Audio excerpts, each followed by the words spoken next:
কারণ যে এটা যে আনন্দ সেটা 100 টাকার পুরস্কার যে আনন্দ, আর যে মর্যাদা সম্মান 10 টাকার চকলেট আর 10 টাকার প্রাইজ তো সেই সম্মান। কিন্তু আমাদের মনে রাখতে হবে এটাই যে আমাদের ভালো জায়গায় পৌঁছাতে হবে।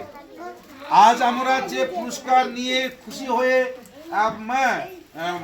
আটখানা হয়ে গেলাম বা যারা পেলাম না মন খারাপ, সেটা না।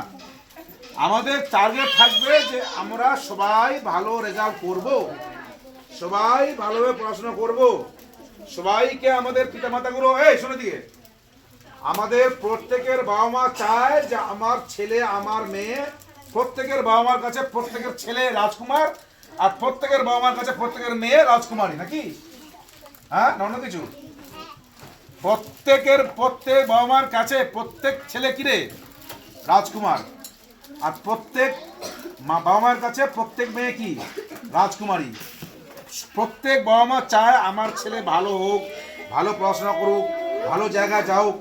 বাবা মা তোমার ছেলে মেয়েদের ভালো জায়গায় গেলে বাবা মায়ের সম্মান বাড়ে। ছেলে মেয়ে যদি মানুষের মতো মানুষ হয়, হ্যাঁ, লেখাপড়া উচ্চ শিক্ষিত হয়, বাবা মায়ের মর্যাদা বেড়ে যায়, পিতামাতার মর্যাদা বেড়ে যায়, পিতামাতার বুকটা গর্বে ফুলে ওঠে। সে কি পাচ্ছে? তো ঘটনা হচ্ছে যে এই জন্য বললাম 2024-কে আর পিছিয়ে ফিরে তাকার নয়।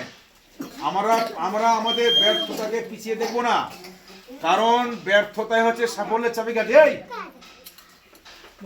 ব্যর্থতাই হচ্ছে সাফল্যের চাবিকাঠি। ব্যর্থতাই কি সাফল্যের চাবিকাঠি? তোমরা একটা গল্প আমরা পড়েছিলাম, একটা মাকড়সার গল্প। ওই যে গুহার দেওয়ালে জাল তৈরি করতে গিয়ে উঠছে, বারবার উঠছে, বারবার পড়ছে, বারবার উঠছে, বারবার পড়ছে। শেষে কি হলো? শেষে বেলায় উঠতে পারলো না। অতএব ব্যর্থ হওয়াটাই মনে করতে হবে আমি সাকসেস হবই। জীবনে ব্যর্থ হওয়াটা সাকসেস হওয়ার পূর্ব আলামত বা পূর্ব চিহ্নিত। এটা যে তোমার জীবনে সাকসেস একদম খুব কাছাকাছি, তোমার জীবনে কামিয়াব খুব কাছাকাছি, পরে তুমি ব্যর্থ হচ্ছ। তুমি যতবার ব্যর্থ হবে তুমি উঠে দাঁড়াও, আবার তোমার উদ্যম প্রচেষ্টা নিয়ে, তোমার মনের আবেগকে নিয়ে, তোমার মনের যে স্পৃহা সেটাকে আরো জ্বালিয়ে তুমি এগিয়ে চলো। দেখবা যে তোমার জন্য সাকসেস তোমার পায়ে এসে পড়ে যাবে। সাকসেস তোমার কামিয়াব তোমার পায়ে এসে পড়ে যাবে। কিন্তু আমাদের শুধু প্রচেষ্টা, নিরলস চেষ্টাই হচ্ছে আমাদের মূলধন। এই প্রচেষ্টা, নিরলস চেষ্টা, পরিশ্রম, এটাই হচ্ছে আমাদের সবারই প্রথম শর্ত। পুঁজি, ইনভেস্ট। যে কোনো ব্যবসা বাণিজ্য করতে গেলে টাকা পয়সা, পুঁজি, ইনভেস্ট লাগে না? অতএব তোমাদের জীবনে কামিয়াব হতে গেলে তোমাদের যেটা পুঁজি, তোমাদের যেটা ইনভেস্টমেন্ট, সেটা হচ্ছে সময়, সেটা হচ্ছে শ্রম, সেটা হচ্ছে চেষ্টা, সেটা হচ্ছে প্রচেষ্টা, সেটা হচ্ছে মানে কি বলবো ইন্টারেস্ট, সেটা হচ্ছে তোমার কি প্রেরণা ইত্যাদি। অতএব আল্লাহ আমাদের সবাইকে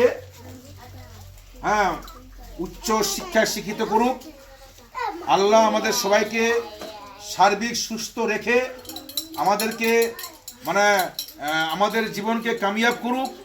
এবং বিশেষ করে আমরা দোয়া করি যে সময় আমাদের বাবা মায়েদের জন্য, যেই পিতামাতা বাবা মায়েরা আমাদেরকে এইরকম একটা পরিবেশে, ইসলামিক পরিকাঠামো যুক্ত একটা পরিবেশে লেখাপড়া করার জন্য যে সুযোগ করে দিয়েছেন, আমাদের পিতামাতাদের গুনাহগুলিকে, আমাদের বাবা মায়ের গুনাহগুলিকে আল্লাহ যেন ক্ষমা করেন। সবাই বলে আমিন।